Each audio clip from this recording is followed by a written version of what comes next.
आता उन्हाळा सुरू झालाय आणि आंबा काजूचा सीझन सुरू झालाय. तर आत्ताशी कैऱ्या तयार झाल्यात आमच्या आंब्याच्या झाडांना.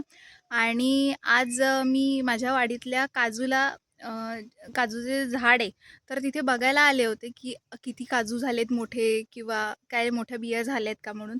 तर त्या एका फांदीला दोन लाल चुटूक असे दोन मोठी बोंड तयार झाली होती. आणि त्याच्या काजूच्या बिया पण पूर्ण अशा गडद राखाडी कलरच्या तयार झाल्या आहेत. हे बघा, अशी ही दोन बोंड पूर्ण तयार झाली होती. आणि आता ही जी लाल बोंड आहेत, ही एकतर लाल असतात किंवा पिवळी असतात. तर ही माझ्या झाडाला आली होती, ती लाल होती. आणि आता ती मी मस्तपैकी त्याला चिरणार आणि मीठ लावून ती मस्त खाणार आहे. त्याचा रस खूप छान असतो, आंबट गोड असा छान असतो. आणि ह्या ज्या बिया आहेत, त्या आता ह्या पूर्ण तयार झालेल्या आहेत. हे बघा, राखाडी रंगाच्या पूर्ण तयार झालेल्या आहेत.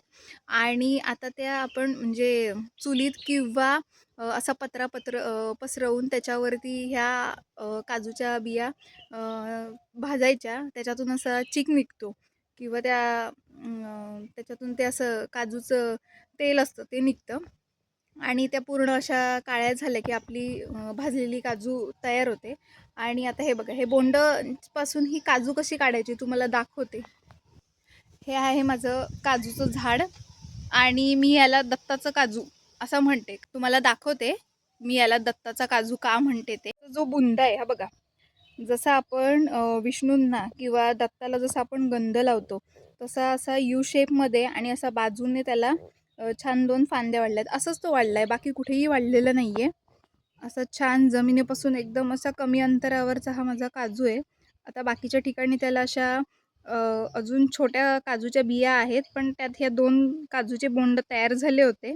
ते काजूचं बोंड आहे त्याची अशी बी ओढून नाही काढायची, नाही तर सगळा आतला चोथा किंवा हे असं पूर्ण निघून येतं आणि रस पूर्ण बाहेर येतो. हा जो काजू आहे, हा जो पूर्ण ही जी बी तयार झाली अशी गोल फिरवायची आणि मग काढायची. हे बघा, रसबीज अजिबात निघालं नाही. अशी काजूची बी काढायची, म्हणजे याच्यामुळे वरचं बोंड पण खराब होत नाही आणि ह्याच्या सकट असं आतलं पूर्ण निघून येत नाही. सो आता मी हे मस्तपैकी मीठ लावून खाणार, एकदम भारी लागतं. तुम्ही पण हे नक्की खाऊन बघा. ह्याचं जो रस असतो तो खूप छान असतो. आणि हाच तर सीझन आहे, वर्षातून आपण हे एकदाच खातो.